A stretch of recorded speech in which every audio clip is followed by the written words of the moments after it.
Causes.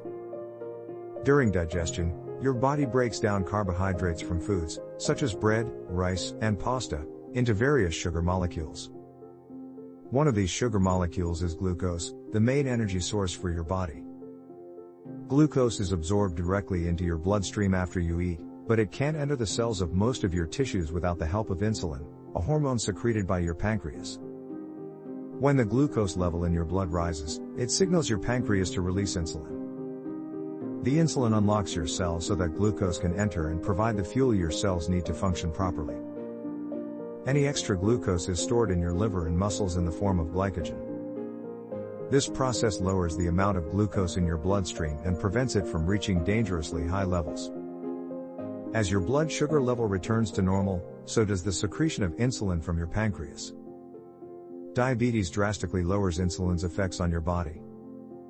This may be because your pancreas is unable to produce insulin, type 1 diabetes, or it may be because your body is resistant to the effects of insulin or doesn't produce enough insulin to maintain a normal glucose level, type 2 diabetes.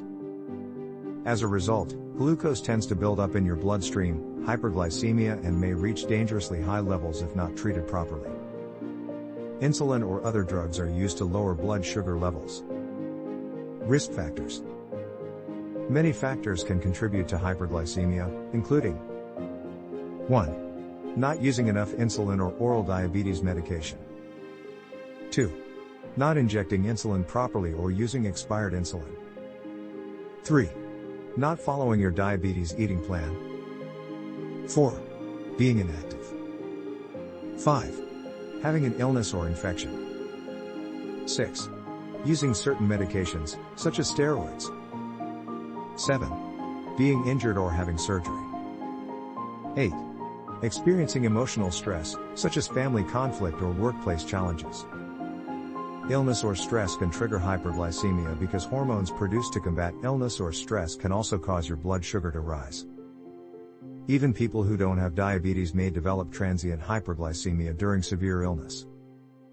But people with diabetes may need to take extra diabetes medication to keep blood glucose near normal during illness or stress. Complications. Long-term complications. Keeping your blood sugar in a healthy range can help prevent many diabetes-related complications. Long-term complications of untreated hyperglycemia can include 1. Cardiovascular disease. 2. Nerve damage, neuropathy. 3. Kidney damage, diabetic nephropathy, or kidney failure. 4. Damage to the blood vessels of the retina, diabetic retinopathy, potentially leading to blindness. 5. Clouding of the normally clear lens of your eye, cataract. 6. Feet problems caused by damaged nerves or poor blood flow that can lead to serious skin infections, ulcerations, and in some severe cases, amputation. 7. Bone and joint problems. 8. Teeth and gum infections. Emergency complications. If blood sugar rises high enough or for a prolonged period of time, it can lead to 2 serious conditions. Diabetic ketoacidosis. Diabetic ketoacidosis develops when you don't have enough insulin in your body. When this happens, sugar, glucose, can't enter your cells for energy. Your blood sugar level rises, and your body begins to break down fat for energy. This process produces toxic acids known as ketones.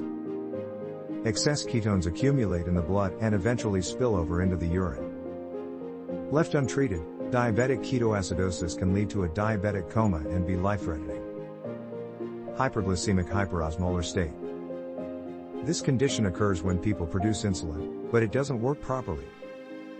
Blood glucose levels may become very high, greater than 1000 mg/dl, 55.6 mmol/L.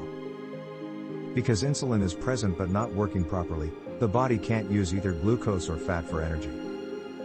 Glucose is then spilled into the urine, causing increased urination.